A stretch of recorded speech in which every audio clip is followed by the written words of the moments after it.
For his entire life, Dr. Elias Rock believed history was written in stone. He'd chased forgotten civilizations through the world's most unforgiving landscapes, certain that the answers to humanity's past were buried just beneath our feet. But he was about to discover that some truths aren't just buried, they're deep beneath the ancient ruins of Göbekli Tepe in Turkey.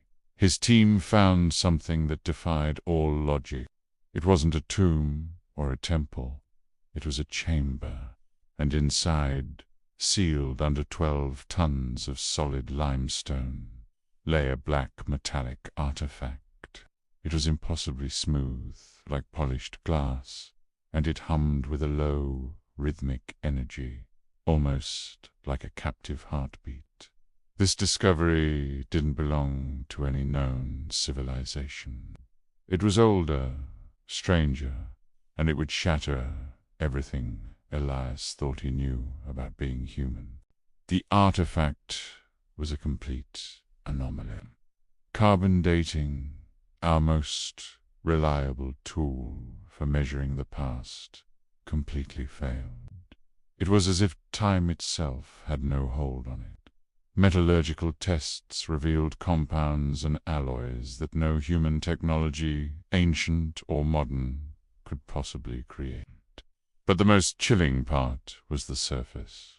It was covered in intricate carvings, star maps of unknown constellations, complex geometric patterns, and depictions of humanoid figures with unnervingly elongated skulls and large, luminous eyes.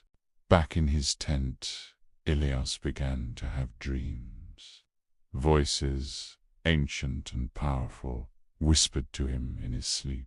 They spoke in riddles, yet their message was terrifyingly clear. You were made, not born.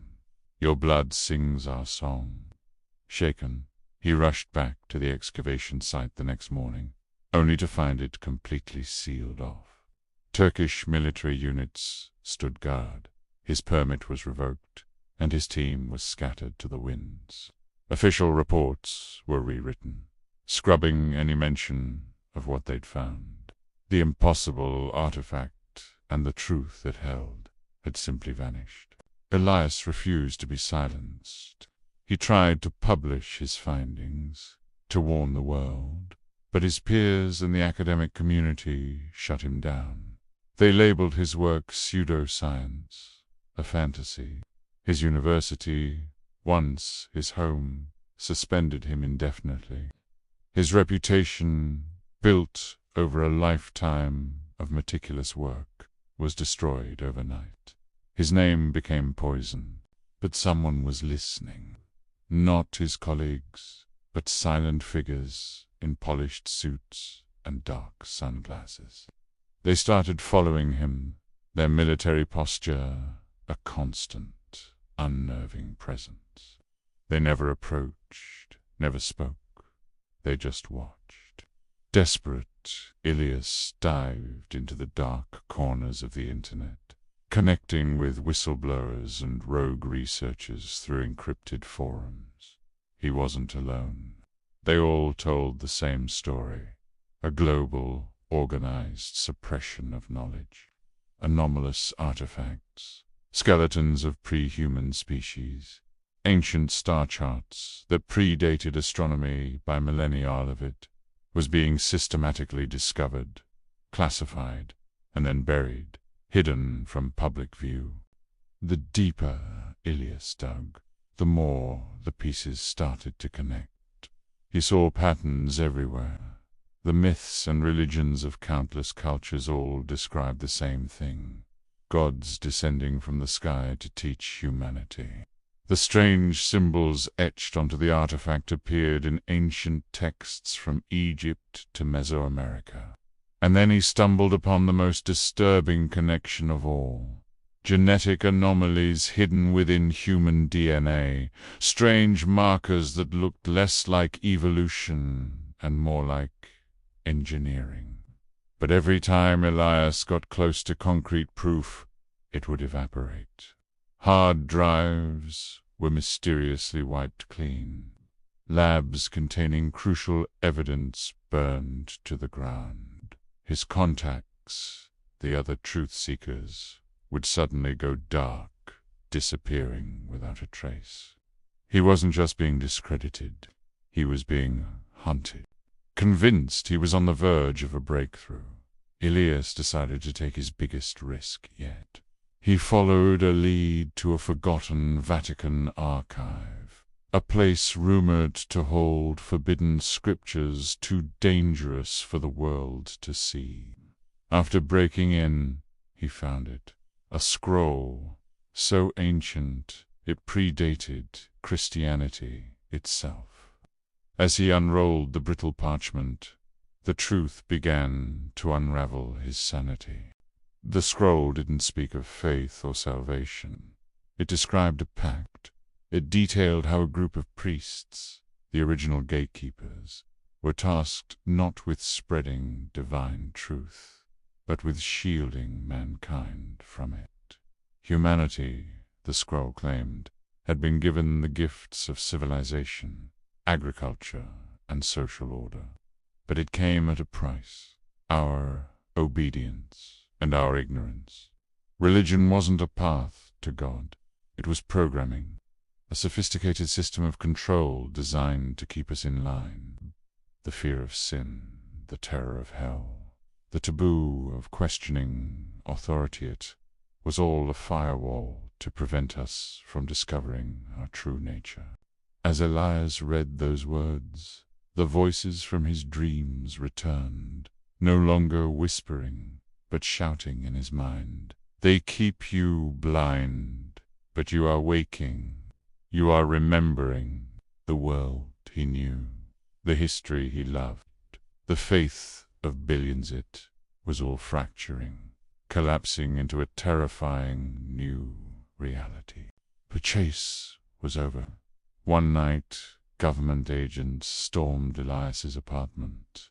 There was no struggle, no explanation. They dragged him into an unmarked vehicle and drove him to a secret underground facility, a place that officially didn't exist. There, they showed him what they had been hiding. Behind a thick pane of reinforced glass, in a sterile white chamber it stood. One of the beings from the artifact's carvings brought to life. It was 7 feet tall, with pale, metallic-looking skin, and the same elongated skull from his nightmares. Its large, dark eyes locked onto Elias, and he felt a presence enter his mind, peeling back his thoughts like layers of an onion. A scientist standing beside him whispered, his voice trembling, "They made us thousands of years ago. Our DNA is their project. Religion, politics, money, it's all just theater to keep us docile. You were never supposed to find out." The being inside the chamber leaned forward, placing a long, clawed hand against the glass.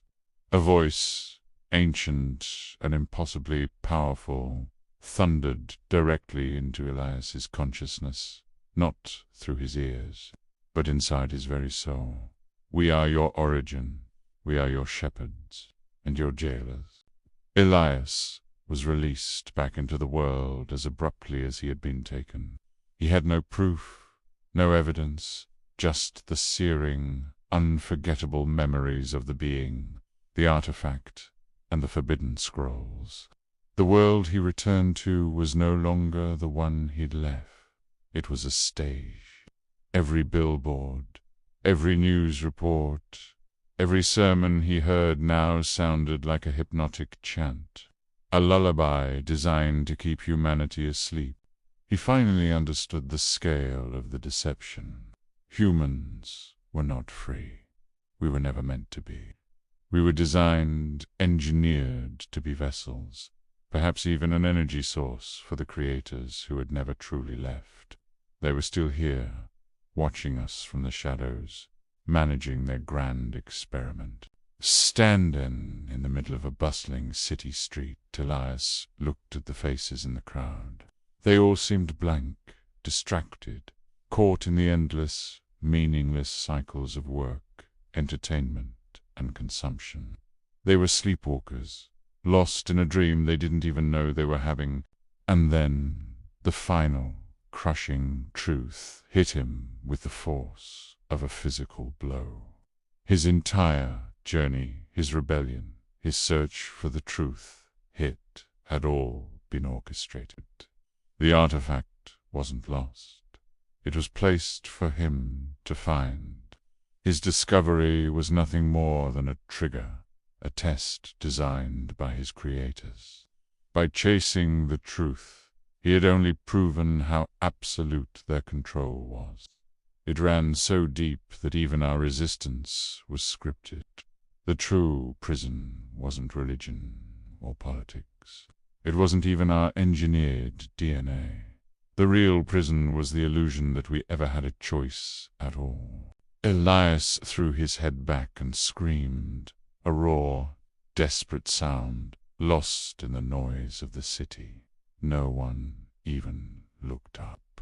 Above him, the stars in the night sky seemed to shimmer unnaturally, as if he were looking at them through a pane of glass. And then the whisper returned one last time, soft and infinite, echoing in the prison of his mind. You asked who created you. Now you know. The question is, will you ever be allowed to escape?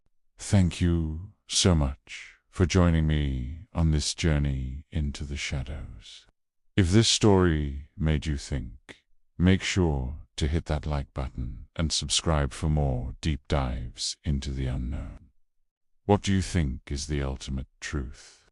Let me know in the comments below.